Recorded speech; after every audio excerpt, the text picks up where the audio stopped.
चलिए।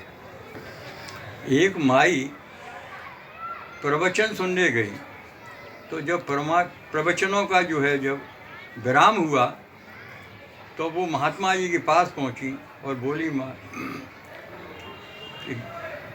महात्मा जी से बोली कि गुरुदेव कुछ हमको ऐसा मंत्र दे दो जो हम याद करते रहें, पढ़े लिखे तो कुछ है नहीं। उन्होंने बहुत सूत्र बताए भक्ति के, मगर उनकी समझ में नहीं आए। मैंने कोई छोटा सा हल्का सा दे दो हमको। तो उन्होंने कही कि जाओ तुम बस तन्मय होकर बस एक ही रटते जाओ कि संकट मोचन कमल दल लोचन, संकट मोचन कमल दल लोचन। बहुत प्रसन्न हुई माँ। मैंने ये तो ठीक है, ये तो मैं याद कर लूँगी। और उनने उनके सामने ही स्वामी जी के गाया भी तन्मय होकर, और फिर वो गाते हुए वहाँ से चली। चलते चलते में रास्ते में उनको एक जान पहचान की महिला मिली, वो बात करने लगी।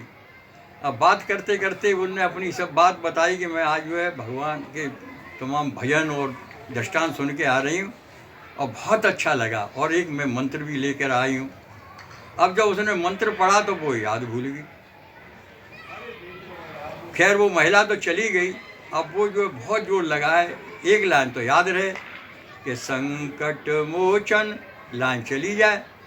बहुत परेशान हो गई, तो जोर लगा लगा के एक आ गया उसे यार। तो वो कहने लगी कि संकट मोचन घपोचन घपोचन, संकट मोचन घपोचन घपोचन। तो चली जा रही थी बड़ी तल्लीन होकर इस मंत्र को पढ़ती हुई। तो एक शिव जी का मंदिर मिला, तो मैंने कि यहाँ बैठ के मैं भगवान का भजन करूँगी। तो तन्मय होकर बैठ गई। इत्तेफाक की बात है कि उधर से ही शिव जी और पार्वती निकल रहे थे और वो तन्मय होकर अपने भजन में लगी हुई थी। पार्वती जी ने पूछा कि प्रभु ये किसका भजन कर रही है? भगवान बोले ये हमारा भजन कर रही है। तो मैंने प्रभु हमको हजारों साल कई जन्म तक आपके साथ साथ रहते हुए हो गया, मगर ये आपका नाम हमने कभी नहीं सुना है, ये तो नया ही नाम है। तो तुम हर वक्त जो है संशय करती हो, ऐसे ही तुमने राम की परीक्षा लेने में संशय किया, नहीं मानी। अच्छा हम तुम्हें अनुमति देते हैं, पूछ आओ जाओ। तो वे खुशी खुशी गई। तो कोई आंख बंद करके बैठा हो और उसके सामने से कोई निकले तो परछाई सी आती है। तो उसने आंख खोली एकदम और बोली। तो उन्होंने कहा कि तू क्या कर रही है? तो उसने ऊपर से नीचे तक देखा और सोचने लगी कि इतनी बड़ी हो गई, इसको ये नहीं मालूम कि हम क्या कर रहे हैं। उसने जो है फौरन ही कहा कि कर क्या रहे हैं? भगवान का भजन कर रहे हैं। वो भजन कर रहे हैं। तो नहीं भजन तो कर रही है, पर किनका कर रही है? तब उसने दोबारा फिर देखा ऊपर से नीचे तक उसको। मैंने इतनी बड़ी हो गई है, ये नहीं मालूम कि भजन किसका होता है। तो क्रोध में आवेश में आ गई और गुस्सा आकर के बोली कि तेरे खसम को।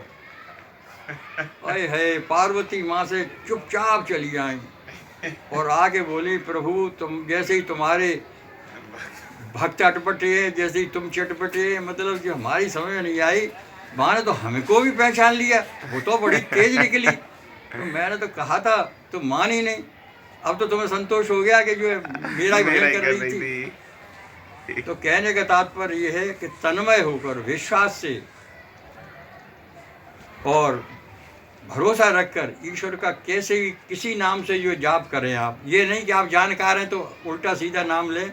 वो तो अनजान थी, मगर उसकी तन्मयता, उसका विश्वास ऐसा था कि वो मगन थी उसमें। तो कहने का मतलब ये कि निर्मल मन सो जन मोहि पावा, मोहि कपट छल छिद्रन भावा। जिसका मन निर्मल है, स्वच्छ है, साफ है, वो किसी तरह याद करे, बगैर नाम लिए मन ही मन में याद करे तो भी प्रभु प्रसन्न है। प्रभु इतने दयालु हैं, इतने कृपालु हैं, उनके तो कोई जवाब ही नहीं।